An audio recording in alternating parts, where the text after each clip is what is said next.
I have dedicated my professional career to the study and control of arthropods.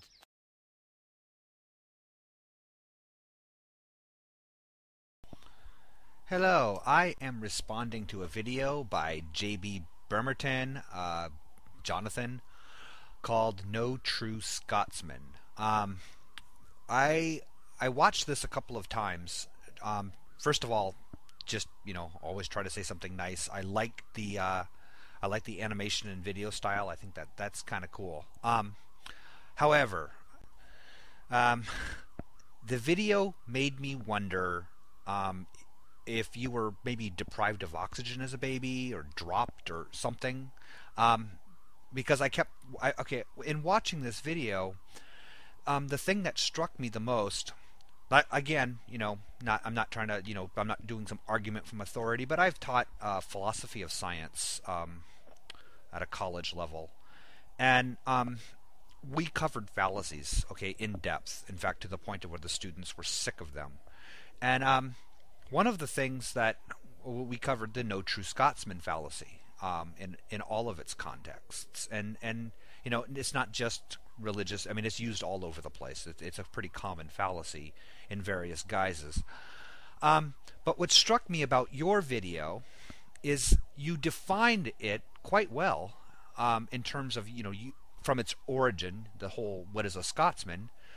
And then proceed to fall right back into utilizing it. And I don't think you really recognize that that's what you were doing, hence my insult on your potential intelligence there, because you adequately defined it and then jump right into here's why these people aren't true Christians.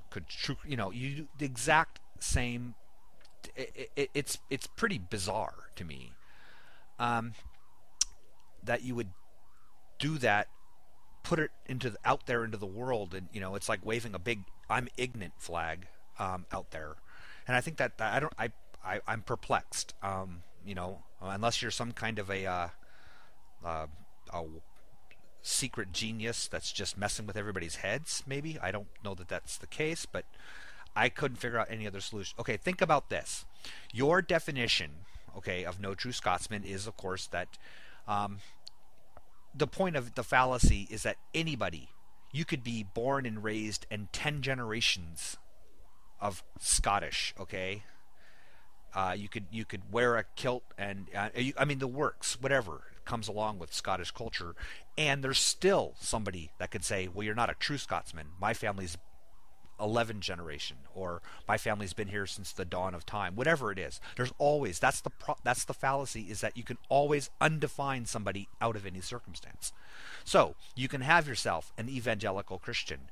You can have yourself, I don't know. I'm just picking an imaginary evangelical Christian, head of one of the largest Protestant denominations, and whatever, who I don't know, likes to suck dick and snort meth. Oops, I'm sorry. Sorry, Ted. Okay. I hear Christians saying, well, he's not a true Christian. He was never a true Christian. Like, really? Okay. And, it's that's that thing. You just undefined him because of his actions, then he no longer was a true Christian, because a true Christian wouldn't have done that. And you can do that with anything. I hear that this is what, I'm going to tell you, this pisses me off.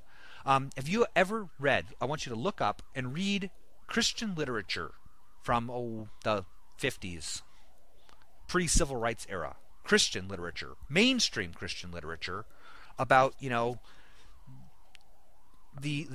righteousness of separation of the races, the righteousness of the miscegenation laws, all of those kinds of things were justified. And now I hear Christians, fundamentalist Christians, when they talk about Christian bigots, saying, well, those weren't true Christians. They weren't true Christians. Oh, so you're saying none of those millions of evangelical Christians in the 50s that supported those laws, that thing, none of them were true Christians. And I'm going to tell this. Here's Lithoted Man prediction number 1. I'd say maybe, hopefully sooner than later, but I'll say 20 years. Okay, I'll just throw that number out there. I hope it's 1 year, 2 years, but I'll say 20 years from now, when probably some of your most conservative churches are going to be marrying homosexual couples and celebrating the love of two righteous people. When that happens, and it's become commonplace, people are going to say, "Oh, back in the those 08s, back then, those people weren't true Christians. Those people that were homophobic, they weren't true Christians." That's exactly what's going to happen.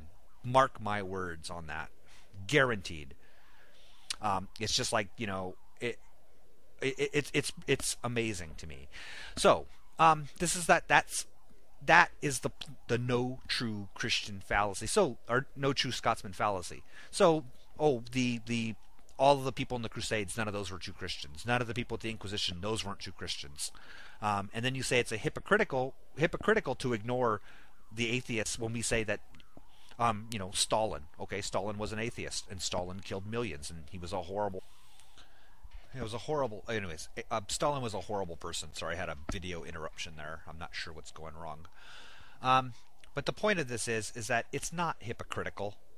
Okay, maybe that's another word you need to look up. It's not hypocritical when we say that Stalin didn't kill people in the name of atheism, because he didn't kill people in the name of atheism. It would be hypocritical if we said Stalin wasn't a true atheist. That would be a hypocritical statement for us to make as atheists. If we said, well, Stalin killed people, but he wasn't a true atheist. No true atheist would kill people. That right there is a hypocritical statement. We don't deny that Stalin was an atheist. He was an atheist. We don't deny that Stalin killed lots of people. He did. What we deny is that he didn't kill people. He killed people for political ideologies, not his belief or disbelief in a higher power or deity. They were they're separate areas, and you can argue one maybe it led to that ideologically that led to that, whatever. That's a fine subject for debate. But anyway, so I'm gonna stop this before I have some more camera problems here. I'm not sure why it's suddenly shutting off. But anyway, something to think about. Maybe go out, look up some terms. Read some wiki articles maybe on philosophy, on fallacies, before you make another video. Might be a good idea. And, hey, optimally, go to your local community college. I don't know if you're actually in Bremerton, like your username suggests, but, I grew up in Bremerton myself. There's Olympic College there. They at least used to offer some pretty good philosophy courses. You might want to take some of those. Take a philosophy of science or a logic course. Anyway. I am signing off. Goodbye.